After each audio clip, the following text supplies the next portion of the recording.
Truly my pleasure to bring to the stage the President of Ghana, President Akufo Addo.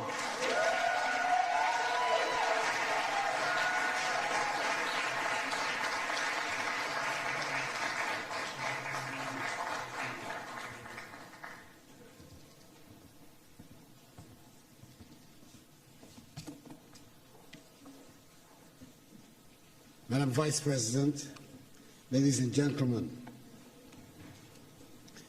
I thank the African and Diaspora Young Leaders Forum for making me part of this conversation and for the opportunity to deliver these remarks at the closing plenary in the presence of the U.S. Vice President, the Honorable Kamala Harris, and in this spectacular building, so admired by all Ghanaians, and indeed by all Africans, as it was designed by one of the foremost architects of his generation, the globally acclaimed Ghanaian architect, David Adjaye.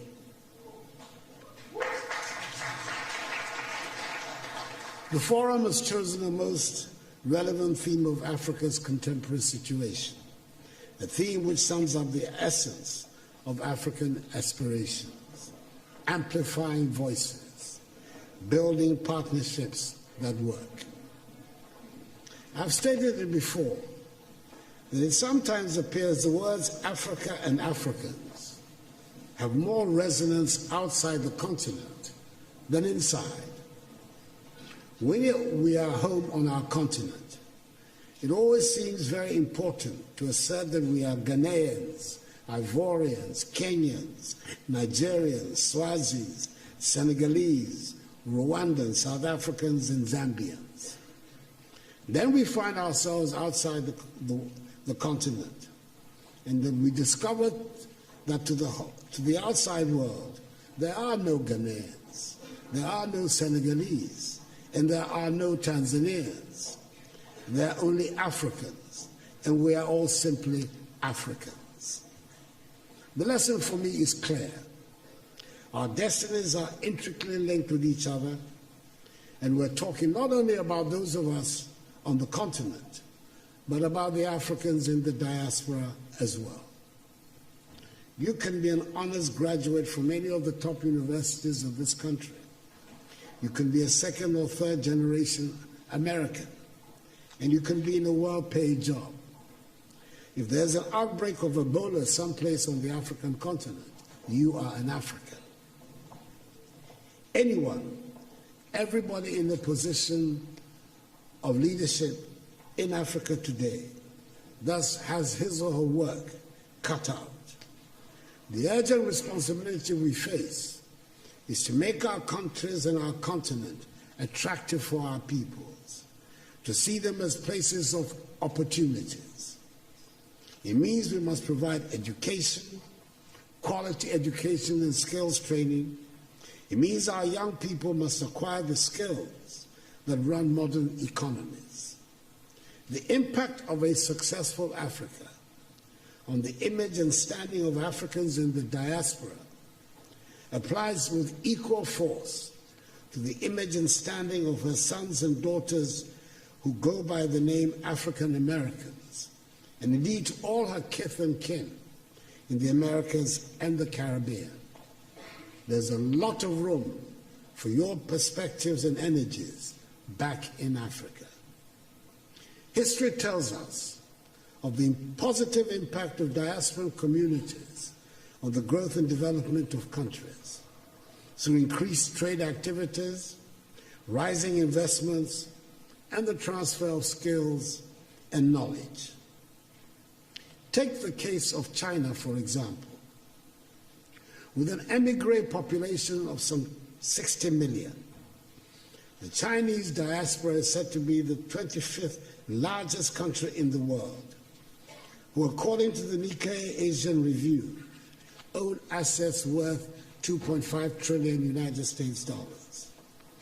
When foreign companies in the late 1970s reduced their investments in China, it was the Chinese diaspora that shored up the economy.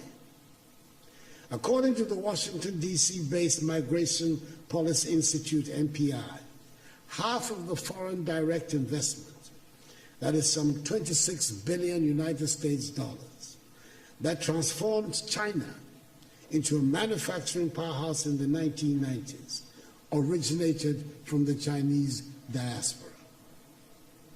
That is the rationale of Ghana's initiative of Beyond the Return, which is building on the considerable success of the Year of Return and the renewed enthusiasm around building Africa together. We must work to help change the African narrative, which has been characterized largely by a concentration on disease, hunger, poverty, and illegal mass migration. Let us all remember that the destiny of all black people, no matter where they are in the world, is bound up with Africa.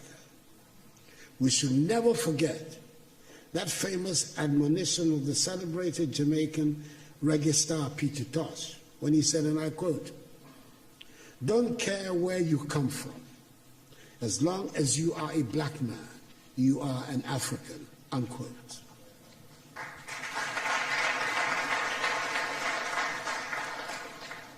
We must help make Africa the place for investment, progress, and prosperity, and not from where our youth flee in the hope of accessing the mirage of a better life in Europe, Asia, or the Americas. That is what the Beyond the Return seeks to do, so we can derive maximum dividends from our relations with the diaspora in mutually beneficial cooperation and as partners for shared growth and development. The second half of the 20th century witnessed a great blow for human progress and freedom when the African peoples, in the wake of Ghana's shining example, liberated themselves from the colonial and imperialist yoke and the racist ideology of apartheid and emerged as free, independent peoples to construct new nations of hope and advancement. The first half of the 21st century should consolidate this development and see the growth of modern, prosperous, technologically advanced nations within a united Africa, which would make a reality of the dream of the 21st century as the African century and bring dignity and respect to black people all over the world. We've done enough talking, and dare I say we've had enough conferences and workshops.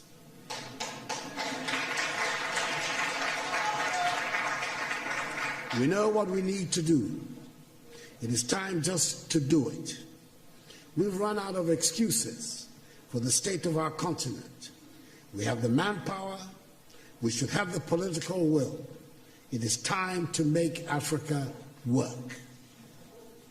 We have good reason to be proud of who we are and the beautiful continent that is ours with its vibrant cultures. The geographic space covered by Africa makes it the second largest of the 7 continents. It has 30% of the world's remaining minerals of value. It has some of the most breathtaking scenes on our planet. It has plants and animals that are wonders of the world and critical for the survival of the globe. I hear a lot about the need to change our narrative and tell our own good story. Ladies and gentlemen, as the saying goes, nothing succeeds like success. If we work at it, if we stop being beggars and spend Africa's monies inside the continent, Africa would not need to ask for respect from anyone.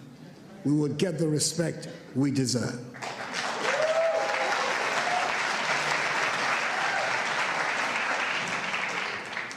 Over 30 years ago, one of America's most prestigious Ivy League universities offered a course in Mandarin, which for years had virtually no takers. Today, there is standing room only. And it is not because the course is any easier. It is because the position of China has changed. 30 years ago, 20 years ago, China was nowhere near where it is today. China does not ask for anyone for respect now.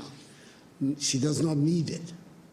Let us make our continent the prosperous and joyful place it should be, and the respect would follow. I thank you for your attention. If you enjoy this video, don't forget to share your comments below and subscribe to our channel for more exciting videos coming up.